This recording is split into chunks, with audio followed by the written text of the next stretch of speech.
Assalamualaikum warahmatullahi wabarakatuh. Alhamdulillahilladzi ja'ala ayyamana ayyama ta'atin wa ayyama ibadah wa ja'ala ta'atana taqarruba wa qurbah. Asyhadu an la ilaha illallah wahdahu la syarikalah ahlut taqwa wa ahlul maghfirah wa asyhadu anna Muhammadan abduhu wa rasuluh. Allahumma fasolli wa sallim wa barik ala Muhammadin wa ala alihi wa sahbihi wa man tabi'a hudahu ila an taqumas saah. Amma ba'd. Alhamdulillah, kita bersyukur kepada Allah dan selalu kita harus bersyukur, berterima kasih kepada Allah karena begitu banyak nikmat yang Allah berikan kepada kita setiap hari gratis, enggak bayar. Ibu-ibu bernapas enggak? Yang kita ambil kalau bernapas itu apa? Oksigen. Bayar enggak? Gratis. Siapa yang ngasih? Coba kalau kita bayar, berapa mesti bayar? Enggak mampu kita. Karena kita gratis, yang memberi Allah, berterima kasih enggak kepada Allah? Nah, ucapan terima kasih kita itu, alhamdulillah. Di rumah kita ngambil air untuk mandi, untuk minum. Itu dari mana airnya? Dari Allah. Dan kita enggak bayar juga kalau kita ambil dari air sumur. Ya. Kalaupun bayar dari PDAM masih murah. Kalau dibayangkan dengan kita beli dan tidak dapat air, apalagi dalam situasi yang kering dan sebagainya. Bapak Ibu, kita bersyukur alhamdulillah. Saya dan kita semua disuruh oleh Nabi kita sebelum memulai suatu ucapan, perkataan, maka jangan lupa kita selalu mengucapkan alhamdulillah dan sholawat kepada Nabi kita Muhammad Rasulullah SAW. Tausiah kita pada hari ini berkaitan dengan pemimpin yang profesional. Tapi nanti saya kaitkan juga dengan peran dan tugas tanggung jawab kita sebagai pemimpin. Jadi kalau pemimpin itu Bu, Pak, dalam hadis Nabi disebutkan kita ini semuanya pemimpin. Rasulullah bersabda dalam hadisnya, kulukum ra'in wa kulukum mas'ulun an ra'iyatihi. Setiap kita itu pemimpin. Pemimpin terhadap dirinya, pemimpin kepada keluarga anaknya, pemimpin di kantor, ada di masyarakat, pemimpin terhadap dirinya sendiri. Dan diminta pertanggungjawabannya kepada kita dari Allah atas apa yang kita kerjakan. Coba memimpin kepada diri sendiri Bapak Ibu. Kita memimpin diri sendiri, kita perlu mengendalikan diri sendiri, sehingga diri kita sukses dan berhasil. Berarti kita bisa mengendalikan dan memimpin diri kita. Di antaranya kita mengendalikan hawa nafsu kita. Afareta manitakhoda ilahahu hawahu. Apakah engkau tidak melihat orang yang memperturutkan, mengikuti, mempertuhankan hawa nafsu? Kalau itu yang terjadi berarti dia gagal memimpin dirinya sendiri. Orang-orang yang sukses di bidang apapun suksesnya. Sebutlah sebagai ibu rumah tangga yang sukses. Apa itu contoh ibu rumah tangga yang sukses? Apa Bu? Ibu rumah tangga yang sukses? Keluarganya sakinah, mawadah, warohmah. Itu yang sukses. Bukan suksesnya ibu rumah tangga ukurannya jumlah anak, bukan. Iya Bu? Anak cukup 2 ya. Jangan ngikutin Pak Gubernur, jangan. Cukuplah, udah terlanjur ya. Mau diapain lagi? Takdir udah. Kita imani aja anak saya 10, udah. Alhamdulillah ya. Tapi ibu nggak boleh, cukup 2 aja. Itu sukses sebagai ibu rumah tangga. Karena ibu sebagai pemimpin yang menjalani peran dan tugasnya sebagai ibu. Sakinah, mawaddah, warohmah. Tapi kalau anak kita berantakan, nakal, jadi masalah, di sekolah masalah, di rumah masalah, di masalah-masalah. Itu berarti ibunya tidak bisa sebagai pemimpin. Bapaknya tidak bisa sebagai pemimpin. Ada seorang ibu di rumah nonton sinetron terus tiap malam. Anaknya masih SD, banyak PR, nggak dibantu mengerjakan PR. Besoknya anak ke sekolah ditanya gurunya, "Nah, kok kamu nggak selesai PR kamu? Nggak ngerti, Bu Guru?" Katanya. Nggak bisa ngerjain. Loh, kan ada bapak ibu kamu. Bapak ibu nonton terus, katanya. Kata anaknya ke ibu gurunya. Loh, terus akhirnya kamu gimana? Nggak minta, nggak boleh diganggu. Terus kamu ngapain? Ikut nonton, Bu. Katanya. Coba, siapa yang salah? Ibunya, bapaknya. Akhirnya anaknya nggak bisa. Awalnya nggak bisa, akhirnya nilainya rendah, nggak naik kelas. Nakal anaknya. Salah siapa? Ibunya. Yang nggak bisa memimpin anak. Mengendalikan. Bapaknya juga sama. Ibu kok nggak diajak bapak juga nggak mau ibunya. Kadang-kadang ibunya muti itu digangguin tuh sama bapaknya. Iya bapak? Jangan naluk luar baru jam 8 kok aja. Nah, jadi Bapak Ibu, bagaimana dalam konsepnya? Makanya dalam hadis Nabi disebutkan bahwasanya iza duyatul amanah fantazirsa. Jadi kalau amanat, tugas dan peran yang dikerjakan oleh kita enggak dilakukan dengan baik, maka tunggulah kehancurannya. Hancur Bapak Ibu. Jadi diri kita harus pandai mengendalikan diri, nafsu dan sebagainya. Nah, untuk itu, maka kata Allah harus ada 2 yang kita miliki. Yaitu ilmu yang luas dan jasmani yang sehat. Nah, dalam Al-Quran disebutkan di sini, Qul innallaha astafahu alaikum wazadahu bastatan fil ilmi wal jism. Wallahu yu'ti mulkahu mayyasha wallahu wasi'un alim. Jadi Allah akan memberikan kepada pemimpin suatu ilmu yang luas dan jasmani yang kuat. Dan itulah yang disebut dengan profesional. Allah mengatakan bastatan fil ilmi wal jism. Diberikan keluasan, pengetahuan ilmu, Pak GM sebagai pemimpin. Tentu Pak GM sebagai pemimpin kalau ingin berhasil harus berilmu. Ilmu tentang manajerial, ilmu tentang pelabuhan, ilmu tentang segala hal yang terkait dengan pekerjaannya harus dikuasai.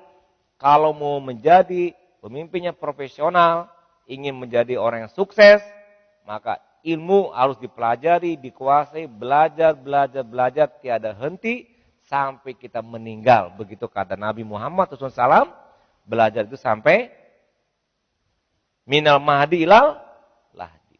Dari buayan hingga liang lahat. Madal hayah, seumur hidup, long life education. Belajar. Untuk apa? Untuk membekali kerja-kerja kita sehari-hari. Nah, cuma yang jadi masalah, ibu-ibu rumah tangga, bapak rumah tangga, sebelumnya ketika dia masih muda, belum nikah, kawin kadang-kadang tidak didasari oleh ilmu. Sehingga ibu mendidik anak, bapak mendidik anak tanpa ilmu. Yang dipakai apa? Bagaimana bapak ibu ngajarinnya? bapak ibu mendidiknya, begitu pula dia mendidik anaknya. Padahal bapak ibu kita mendidik kita mungkin ada yang salah. Mungkin ada yang kurang. Tapi kita pakai untuk mendidik anak kita. Ada seorang ibu dengan bangganya mengatakan kepada saya, Pak, saya cinta Pak kepada anak saya. Saya sangat sayang kepada anak saya. Terus dia cerita lagi, cinta dan sayang saya Pak, pokoknya apa yang diminta anak saya kasih. Minta ini saya kasih, minta itu saya kasih. Saya kasih karena saya cinta dan sayang kepada anak saya. Oke, Bapak Ibu, saya tanya, betulkah itu tanda cinta kepada anak? Tapi ada sebagian orang tua kalau nggak memenuhi keinginan anak, rasanya orang tua ini bersalah.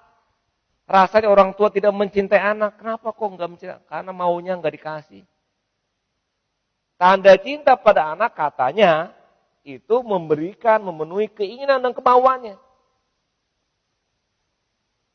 Itu kalau begitu ibu tandanya nggak berilmu tentang mendidik anak, nggak berilmu dia. Secara psikologi, secara pendidikan anak salah besar. Mungkin bahasa mudahnya namanya memanjakan anak, betul? Tidak ada satupun teori apapun, ilmu apapun yang mengatakan memanjakan anak menjadi anak berhasil, tidak.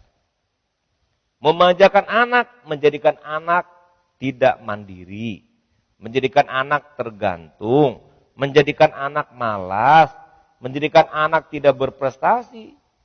Karena apa? Tidak ada daya juang dan struggle pada diri anak. Ini contoh tidak pakai ilmu mendidik anak salah. Anak diajarin berbohong oleh ibunya. Ditanya ibu, ngajarin bohong anak? Enggak. Loh kemarin saya datang ke rumah ibu, anaknya bilang enggak ada. Kata ibu di mana? Lagi nonton. Enggak kok, saya enggak ngajarin. Lah tapi ngajarin kan. Ibu yang punya anak itu protes. Padahal ibu yang punya anak itu ketika ada tamu disuruh anaknya ke depan, kasih tahu ya ke tamu tuh. Enggak ada ibu ya. Bohong enggak? Ibu ngajarin anaknya bohong enggak? Ngajarin anaknya bohong namanya. Betul ibu? Jadi ibu berbohong begitu? Ibu yang saya ceritain iya, tapi ibu sini enggak bohong. Enggak berilmu dia. Oh, ibu bapaknya negur anaknya pakai marah-marah. Pakai tangan pula, pakai caci maki mulut. Betulkah itu mendidik anak dengan benar? Tidak. Justru dengan cara begitu anaknya pun ikut-ikutan jadi anak yang marah. Berkembang tumbuhnya, jiwanya dengan perkembangan yang tidak sehat. Menjadi anak keras, kasar, bisa jadi sadis, karena pakai pukul-pukul segala. Siapa yang mencontohkan kepada anaknya? Bapak ibunya. Kenapa begitu? Tidak punya ilmu. Begitu pula bapak ibu bekerja di kantor, harus punya ilmu. Kalau nggak punya ilmu, kerja bapak nggak selesai. Kerja bapak nggak tuntas. Dan tidak menghasilkan yang baik kalau tidak dengan ilmu. Maka dari itu, amanat kepemimpinan, pekerjaan yang mengena kepada diri kita. Kalau kita ingin sukses, belajar. Belajar. Dan belajar. Onde Pak, kami adalah tuo. Mangalo belajar le, itu perkataan yang salah. Kita baru berhenti belajar kalau kita mati, itu baru berhenti. Di antara contoh belajar adalah ikro. Ikronya apa? Baca Al-Quran. Baca Al-Quran itu belajar Bapak Ibu. Ilmu dapat itu dari baca Quran.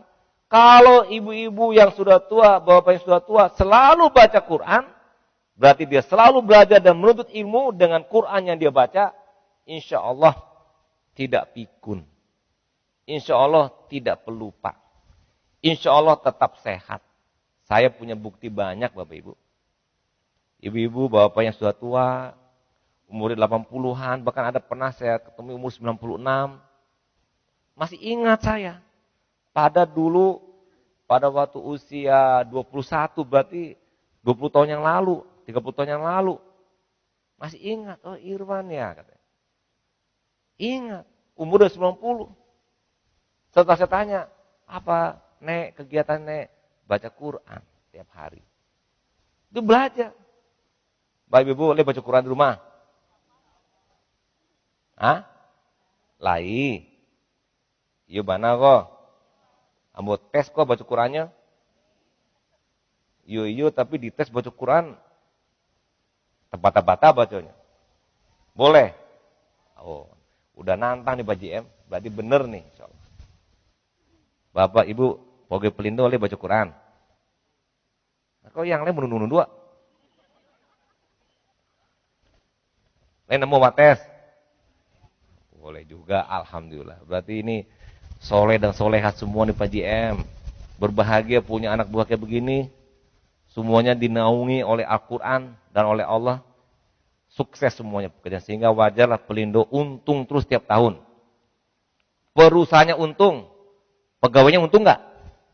Dapatnya bonus? Alhamdulillah. Nah bagi-bagi kamu. Jadi itu juga merupakan suatu belajar.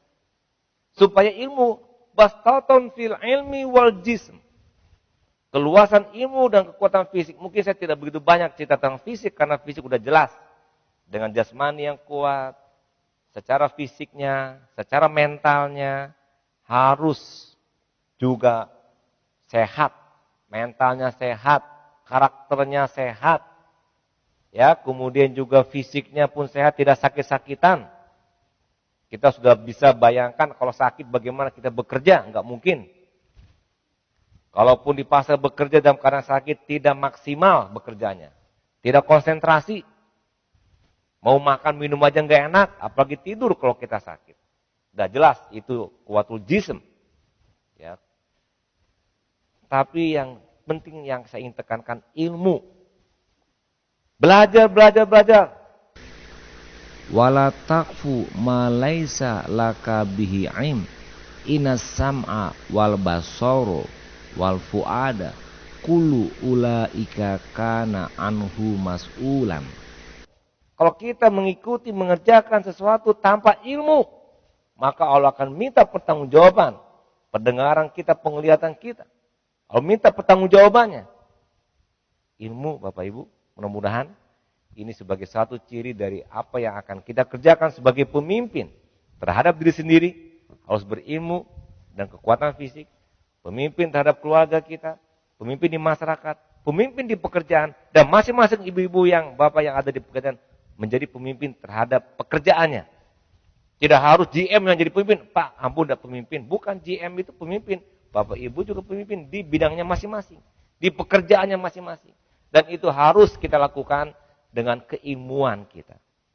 Selain fisik yang sehat, ilmu pun harus kita perdalam terus-menerus, sehingga insya Allah tidak salah apa yang kita kerjakan dan sukses selalu. Terima kasih, mudah-mudahan bermanfaat, dan apa yang saya sampaikan, kalau baik itu datang dari Allah, dan kalau yang salah datang dari saya. Al-haqqu mirobik falatakunana minal mumtarin. Assalamualaikum warahmatullahi wabarakatuh.